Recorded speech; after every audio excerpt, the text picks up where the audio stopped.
गंगा को अपने बेटे रजत और रमा के बीच प्रेम संबंध हरगिज गंवारा न था। उसने इसके लिए रमा को कसूरवार ठहराते हुए अच्छा खासा अपमानित भी किया, लेकिन रमा ने भी प्यार में हार न मानने की कसम खा ली थी। रमा जब गंगा के घर से निकली तो उसकी आंखों से आंसू निकल रहे थे। उसने अपनी आंखों के आंसू पोंछे और सामान्य होने की कोशिश की। घर से निकलते समय उसे गंगा की हंसी सुनाई पड़ी। रमा घर का दरवाजा बंद करके तेजी से अपने घर की ओर चल पड़ी। दिल में भरा तूफान उसके शरीर को झकझोर रहा था। धीरे धीरे वो भी शांत हो गया। सिर्फ एक दुख अंदर रह गया था। गंगा अभी भी हंस रही थी। आजकल की लड़कियां किस तरह की बातें करती हैं, इन पर जरा भी भरोसा नहीं किया जा सकता। कहीं वो फिर से ना चक्कर चलाने लगे। इन्हें तो नागिन की तरह कुचल देना चाहिए। इसी ने तो कहा था, तुम्हारा लड़का अगर तुम्हारे बस में है तो उसे संभालो, क्यों मेरे पीछे आता है। फिर मुझसे माफी मांगने आई थी। माँ जी, मुझसे भूल हो गई। उस दिन गुस्से में इस तरह की बातें मैं कह गई थी। रजत जरूर इसके पीछे पीछे घूमता है, तभी तो इसका दिमाग आसमान पर चढ़ गया है। माँ से उसका बेटा छीनना चाहती है। अपनी जीत पर इसे घमंड है, लेकिन रजत चाहे जैसा भी हो, है तो गंगा का ही बेटा, गंगा का आज्ञाकारी बेटा। पति की मौत के बाद गंगा ने उसे इस तरह पाला पोसा था कि जो गंगा कहती वो वही करता। गंगा पानी देती तभी वो पीता। इस तरह का था रजत। उसके लिए माँ बाप, भाई बहन, अध्यापक, दोस्त, सब कुछ गंगा ही थी। रिश्तेदार, परिचित जो भी रजत को देखता यही कहता कि बेटा हो तो रजत जैसा। गंगा जवानी में ही विधवा हो गई थी।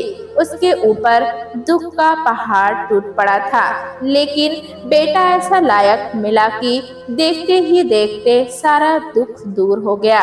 वो अपनी माँ की एक आवाज पर दौड़ा आता और ऐसे लड़के के बारे में रमा ने जाने कैसे सोच लिया कि रजत उसके काबू में हो गया है। जो वो कहेगी रजत वही करेगा। रजत उसके कहने पर अपनी माँ को छोड़कर उसके पीछे भागा चला आएगा। समय रहते अगर गंगा चेत न गई होती तो शायद वही होता जो रमा ने सोचा था।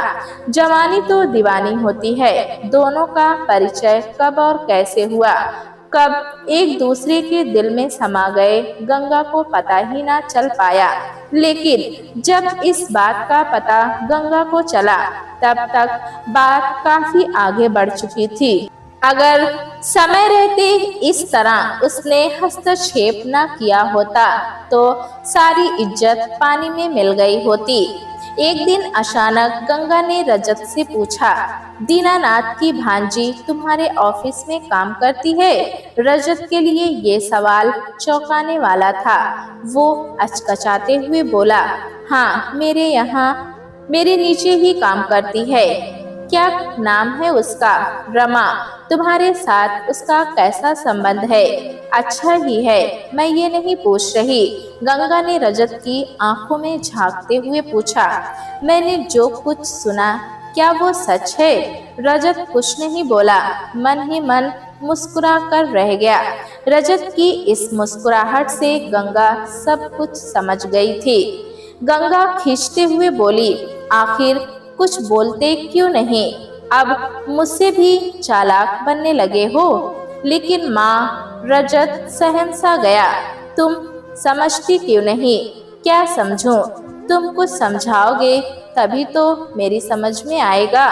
आखिर आप इतना नाराज क्यों हो रही हैं माँ? दरअसल गंगा को भी अपनी इस नाराजगी का कारण समझ में नहीं आ रहा था, लेकिन रजत की बातें उसे अच्छी नहीं लग रही थी। वो उसी आवाज में बोली, नाराज न हूँ तो क्या तुम्हारे इस काम से खुश हूँ? रजत मुंह से तो कुछ नहीं बोल पाया, पर उसका चेहरा बोल पड़ा था। मान जाओ ना माँ, तुम ऐसी वैसी लड़की से प्रेम करो और मैं। रमा ऐसी वैसी लड़की नहीं है माँ। हाँ, तुमने तो उसके बारे में सब कुछ जान लिया है। तुम उससे मिली हो? मिली तो नहीं, पर मैं उसके पूरे परिवार के बारे में जानती हूँ। लेकिन रमा का इससे क्या लेना देना? रजत के मुंह से रमा का नाम सुनकर उसके बोलने में एक प्यार था।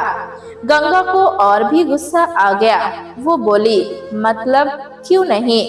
नीम के पेड़ पर नीम का ही फल लगेगा, आम का नहीं, समझे? रजत थोड़ी देर चुप रहा। शायद पहली बार उसने अपनी माँ के सामने विरोध प्रकट किया था। वो बोला, मैं आपकी बात से सहमत नहीं हूँ। मैंने तो रमा या उसके परिवार के बारे में कोई भी ऐसी वैसी बात नहीं सुनी है। यानी गंगा उत्तेजित हो उठी। मैं जो कहती हूँ वो झूठ है। मेरी बात पर तुम्हें विश्वास नहीं है? नहीं, लेकिन जो तुमने सुना वो झूठ भी तो हो सकता है। आदमी को जो अच्छा लगता है इधर उधर की बातें करते रहते हैं। तुमने क्या सुना है मुझे भी तो बताओ। मुझे सबूत देना होगा। मैं जानना चाहता हूँ और उसके बारे में सही झूठ का पता लगाना चाहता हूँ। यानी कि तुम्हें मेरे ऊपर भरोसा नहीं है? तो जाओ। मुंह फेर कर वो दूर जाते हुए बोली, जाओ उस 2 टके की लड़की के साथ घूमो। इतना कहकर गंगा सिसकने लगी। रजत निराश हो गया था। अपनी माँ के इस व्यवहार को वो समझ नहीं सका था। इसमें रोने वाली कौन सी बात हो गई थी माँ? उसके मुंह से अनायास ही निकल गया, जवान लड़का किसी लड़की से प्रेम नहीं करेगा। तो ये वाक्य पूरा भी नहीं हो पाया था कि गंगा तीर की तरह पलटी और बोली, क्या कहा? क्या कहा तूने? अच्छा, अब ये सब भी बोलने लायक हो गए हो? जाओ करो प्रेम, शादी करो और घूमो उसके साथ। लेकिन शादी करने के बाद मुझे कभी अपना मुंह मत दिखाना। लेकिन माँ, जरा तुम सोचो तो, इसमें मुझे क्या सोचना है? मुझे अब करना ही क्या है? रजत सिर झुकाए चुपचाप खड़ा रहा। फिर धीरे से बोला, ऐसा करो ना माँ, तुम एक बार रमा से मिल लो। मैं उसे तुम्हारे पास भेज दूंगा। खबरदार, अगर उसका नाम तुमने मेरे सामने लिया, मैं उसका मुंह भी नहीं देखना चाहती। अब तुम उसी के पास जाओ, मेरा तुम्हारा कोई संबंध नहीं है। रजत थोड़ी देर तक खड़ा सोचता रहा। वो निराश हो गया था। उसने सोचा, इसका निपटारा इस वक्त नहीं हो सकता। भारी दिल से वो घर के बाहर चला गया। रमा से मिलने से गंगा ने इनकार कर दिया था। फिर भी गंगा ने दूसरे ही दिन रमा को घर बुलाया। रमा को ऐसे समय में बुलाया जिस समय रजत घर पर नहीं था। अपनी होने वाली सास से रमा सहमते सहमते मिलने आई। लेकिन गंगा प्यार से बातें करने के बजाय उससे कर्कश स्वर में बोली, तुम ऑफिस में काम करने जाती हो या वहाँ काम करने वाले जवान लड़कों को फंसाने जाती हो? गंगा की इस बात से रमा को काट मार गया। सुनो, मेरे बेटे की तरफ अगर फिर से नजर उठाकर देखा तो मुझसे बुरा कोई नहीं होगा। रमा भी संभलते हुए बोली, आप कैसी बातें कर रही हैं माँ जी? दूसरे लड़कों के साथ तुम्हें गुलछर्रे उड़ाना हो तो उड़ाओ, पर मेरे लड़के के साथ? आप अपने लड़के के बारे में कुछ जानती भी हैं? उसके बारे में मुझसे ज्यादा भला कौन जानेगा? अब तुम उसके सामने नखरे मत करना। उससे भी कह दीजिएगा मेरे सामने नहीं आएगा। उससे तो कह दूंगी, पर तुम्हें मुझे कहने वाली आप होती कौन है? अगर आपको अपना लड़का बहुत सुंदर लगता है तो उसे ओढ़नी ओढ़ाकर घर में ही बैठा लीजिए।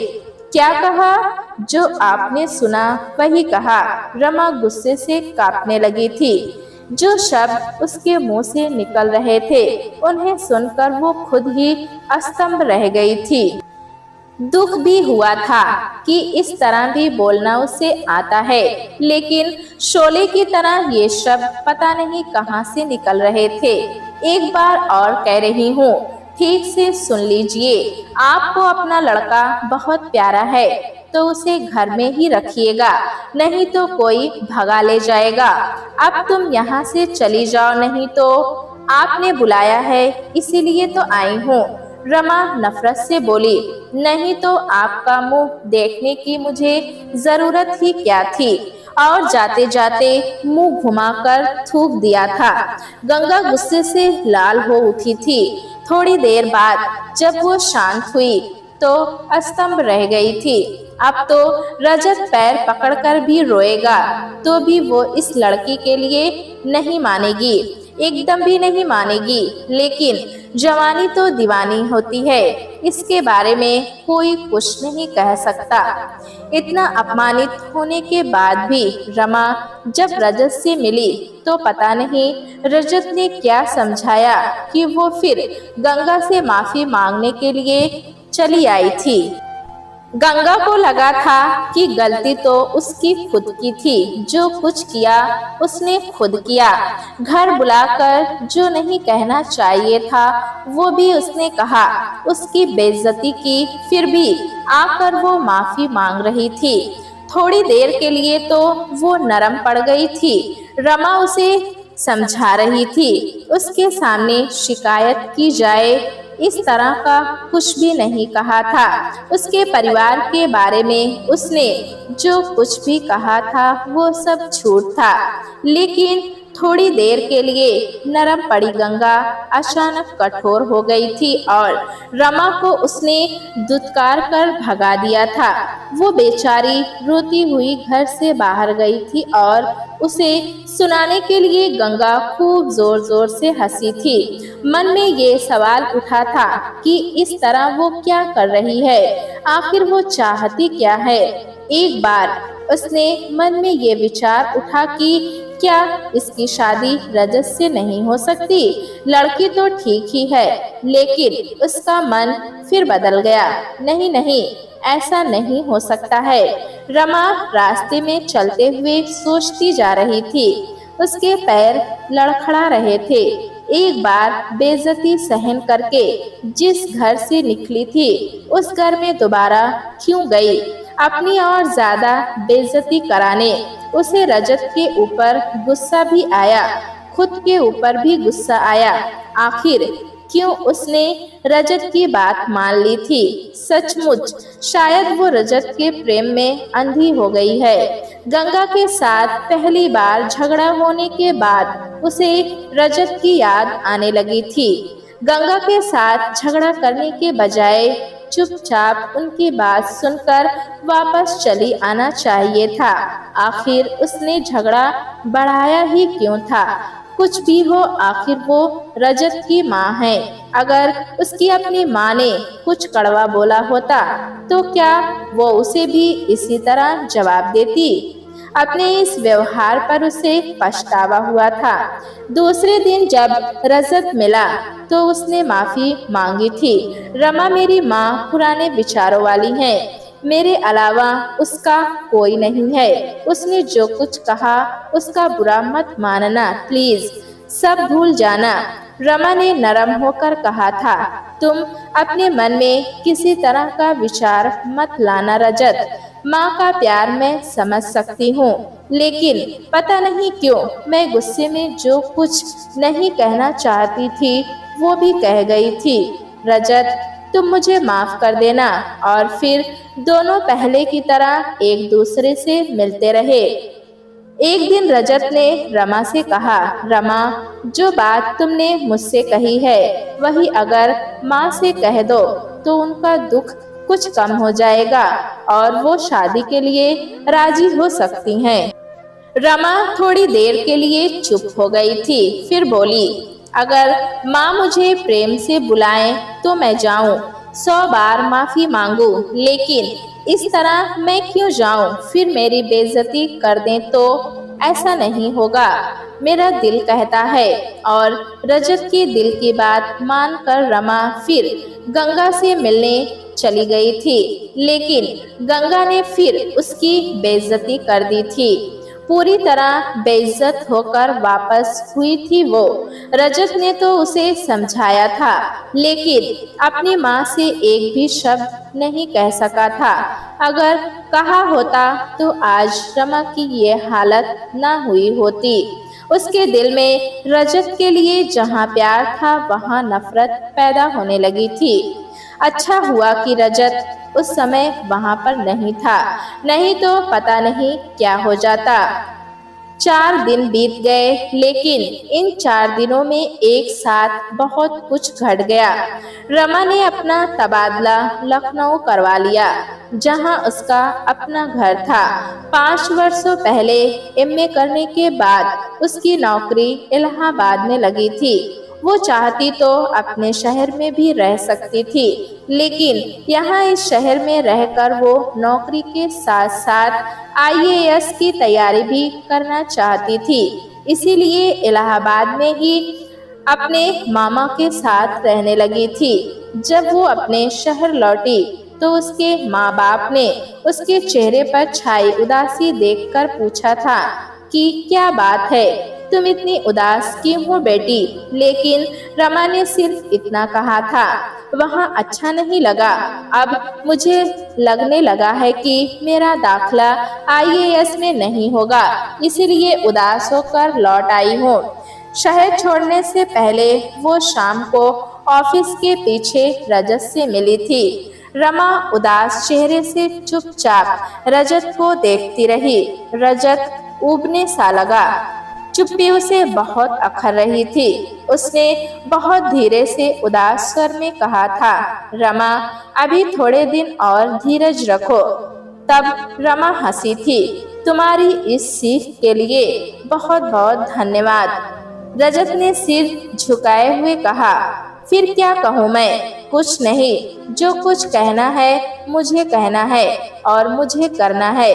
मैं तुमसे इसलिए मिलने आई हूँ कि अपने प्रेम के लिए, सुख के लिए। तुम्हारी जो शर्तें हैं वे मुझे मंजूर नहीं है।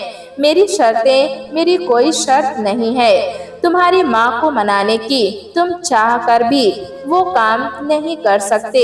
रजत जमीन की ओर ही ताकता रहा और मुझे विश्वास हो गया कि रजत ने बात काटते हुए कहा, यही कि मैं तुमसे प्रेम नहीं करता, नहीं तो तुम डरपोक हो, तुम किसी से प्यार करने लायक नहीं हो।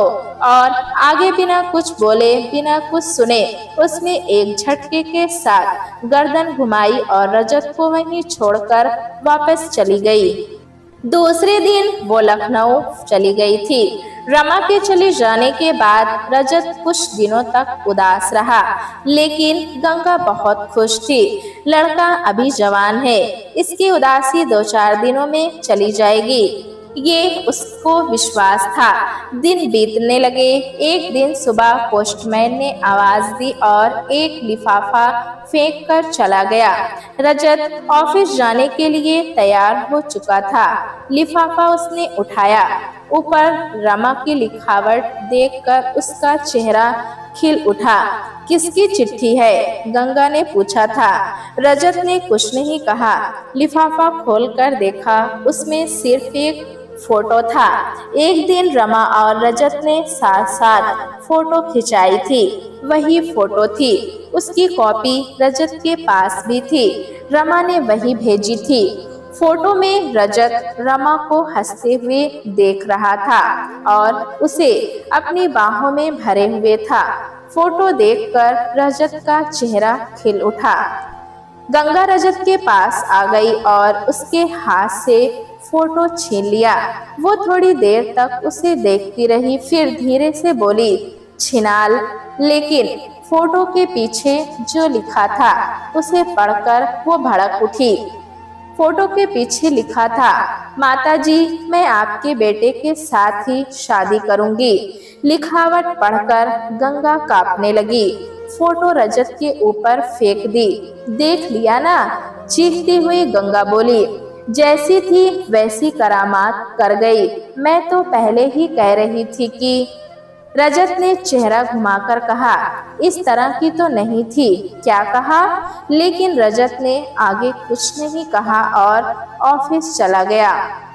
गंगा ने नीचे पड़े फोटो को उठाया और ले जाकर अलमारी में नीचे डाल दिया।